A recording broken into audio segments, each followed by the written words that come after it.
Well, I'm here with Liverpool's answer to, I've heard Mike Tyson, I've heard Gervonta Davis, I've heard all of this. Nick Ball, how are we, mate? All good, Dev, you? I'm all right. Do you agree with this? Are you Liverpool's answer to Mike Tyson? I'm Nick Ball, but that's what other people are saying, and let them say it, innit? Good answer. How's life? Good, yeah, insane, just for the fight ahead of schedule, yeah, just loving life. You, I'm hearing from Paul that you're getting recognised more and more as you're going around. Even Paul's getting recognised, like he's getting stopped in Sainsbury's. Are you Nick Ball's trainer? Are you feeling this happen? Yeah, that's it, innit? Just people stopping, asking for pictures and things like that. It's good, innit? It shows everything's paying off. It is. I mean, clearly. I mean, so what you've been doing today? I've heard you've been doing a bit of sparring. Yeah, I've been out sparring this morning in Manchester, and then back here in the gym with you, and then do some sprints tonight. And how hard are you going? Schedule. But how hard are you going? Because are you sort of holding back with these guys? And are you still sparring people that are, I don't know, ahead of you, or has that stopped happening? Because I know you sparred Josh Warrington in the past. Just whoever really, whoever's booked in and scheduled for the sparring, and just focusing on your own fight, and not too much on the sparring partner. Do you get me? Just it's all preparation for the fight, and whoever we need to spar, that's who will spar, and just focusing on yourself. And in terms of going hard, just training hard all year round anyway, and sparring, innit? What happens in sparring just stays in sparring. But someone like Josh Warrington that you've sparred in the past when he was a world champion, you must have taken from that, right? Like either it's gained confidence or whatnot. Yeah, defo. You can take what you want from it if you're that, like, you know, invested in the sparring, but obviously the fight's completely different. But yeah, you're all right, it's like a little confidence builder, just knowing where you're at in your career if them people are ahead of you. So yeah. Do you think you're at the point now where these people probably won't spar you because you're hot on the heels, like world champions, Mick Conlan, but or knocking on the door for world titles?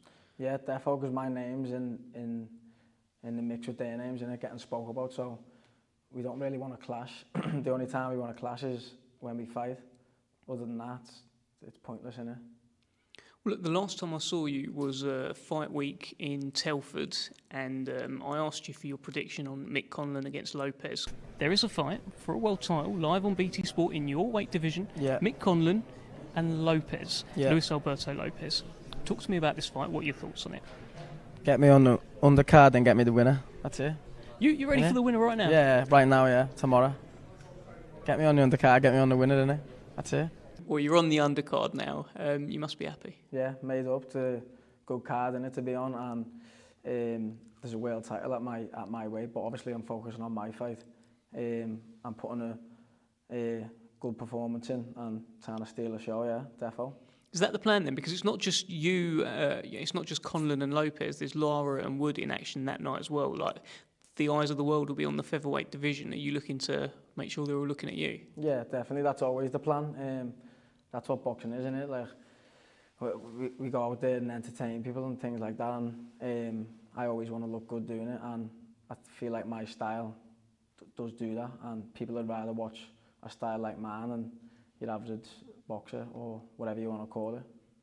What about that Conlan-Lopez fight, though? Tell me about it. How do you see that fight playing out? I'm not too sure, you know.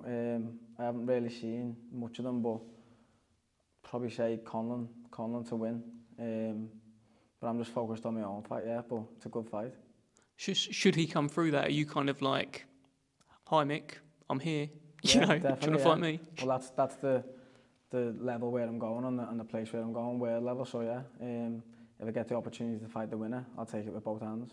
Are you going to stick it on either of them at the press conference or anything like that? Don't know, yeah, it's early doors, isn't it? It's early doors. Well, let's talk about your opponent. He's a good opponent. He's unbeaten. Ludumo Lamati. What do you make of him? I haven't really seen anything of him, you know, honestly.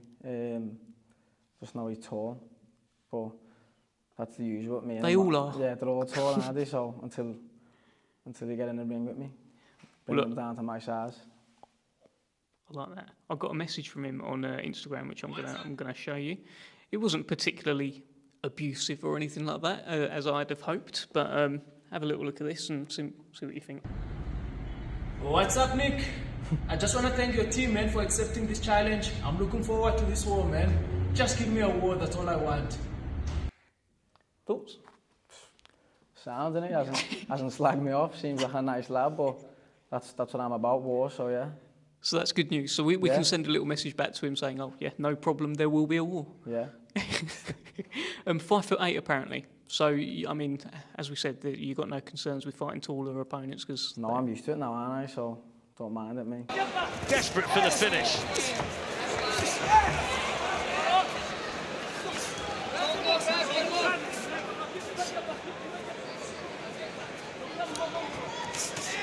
He's managed to keep the pace up as well, hasn't he, Ball, tonight for the entire 12 rounds. There's a really good right that gets through again, Richie. That must be, well, I've lost count of how many have bounced off, and he turned his back. He's got the stoppage. Well, he does get the stoppage. Obviously, Lee Wood's taking on Mauricio Lara. Yeah. Mick Conlan's taking on Lopez. Who do you think's got the taller task? Probably that Lee Wood, because he's coming off a heavy knockout, isn't he? And that Lara, it's hard, and yeah, he's obviously going to be wary about his last fight with him, so I'd say him, yeah. I haven't really seen the other two.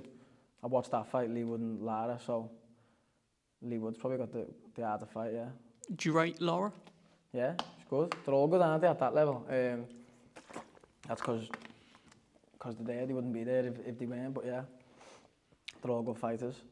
With all of this happening, as we're talking about, and clearly you've been put on this show on this date so that there's eyes on you on a big featherweight night, is there a danger that you get distracted? Because you've got a tall task in front of you yourself as well. All week, people are going to be asking you, do you want the winner of this? Do you want the winner of that? Yet you've still got an unbeaten opponent in front of you. Is there a danger you get distracted, Nick? The danger if you're that type of person who lets distractions get to you, but I'm not that type of person. I stay focused and I don't underestimate anyone, and I know there won't be any world title fight if I don't get past this unbeaten fighter, so that's my main focus at the minute, and it'll stay that way until I beat him. There's a lot of positivity around you at the moment, a lot of buzz, and that could come and go. That's just life, right? Yeah. But every time I post something on social media or I see Queensberry post, it's all love for Nick Ball. Why do you think that is? Probably because I'm just being myself, not too cocky, just stay humble and just let me performances do me talking in the ring, and that's what people want to see. They want to see all talk. Obviously that can get to a certain level, but you've got to be able to fight as well and back it up. And I just do me talking in the ring. You can fight a bit, can't you? Yeah. I saw you post on your Instagram, I do more on a rest day than they do on their best day. Great bars, that. Yeah. Do you really think you're outworking everyone? Everyone, yeah. Why? Just work ethic, mindset, and the will to win. Just get up and do it. It's not hard. Everyone can get up and do it. It's getting up and doing it though. You've got to actually do it. You get me?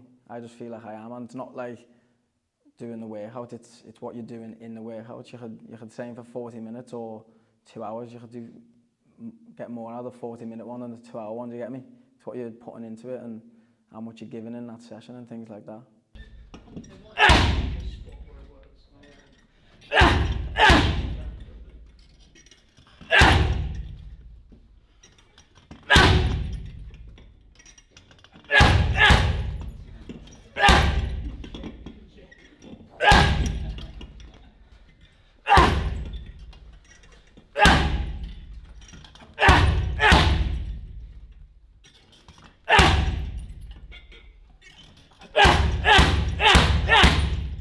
You do a lot of running. I mean, we think you do a lot of running. You post it on your social media. These are amazing videos.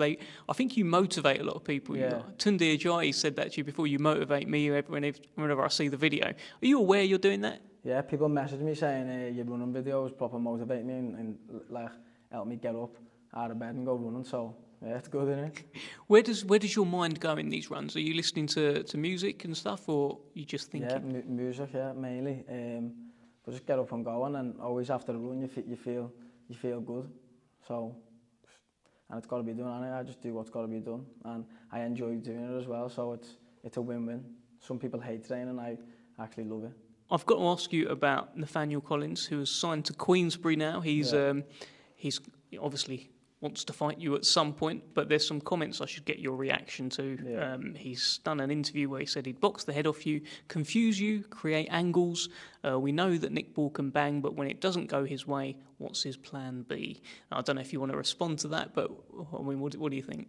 Let him think what he thinks, innit? He's below me, I'm above him, so that's all I need to say. And you're very much on the rise now. We can see you number 4 with the WBC, number 8 with the WBO as well. Do you feel as though sort of this time next year? I mean, when do you think this world title shot's going to come? It could come any moment now, couldn't it? Just obviously have this fight and then anything can pop up in this boxing. You never know what's around the corner, so I just focus on what's in front of me, and then whatever comes after it, and I'll be ready for. We've seen the gym take a bit of a loss in terms of Andrew Kane took the first loss of his career last time out against Baluta. Close fight, could have gone his way as well. Yeah. Do you feel like you lose together, you win together kind of thing? What's that been like in the gym? Yeah, defo, because it's a loss, and it's a loss for the gym, but it's how you bounce back from the losses, and Andrew's not the type to just, lay down and like sulk about it. You get back in and right the wrong and things like that. So yeah, we're all as a team and a family, so we're all in it together. Okay, well, it's good to hear that he's all right, and we look forward to seeing him. What do you do outside of all this, Nick? Because a lot on social media, it's just you hitting stuff, running around, occasionally posting some fashion type shots of a new hoodie or something. Yeah. What are you up to? What do you do? Not much really, just the normal stuff. Go for food with my mates, coffee, things like that. Yeah, just whatever. Just whatever. Just a normal lad who mainly training though. Yeah. That's it. All right. Well, May 27th, what's going to happen in there? All action again, my style in it, you know what I bring, so yeah, be good, exciting fight. All right, look forward to it. Yeah. Thanks for having us down today, Nick, and we'll see you soon. Nice one, Dev. Cheers, mate.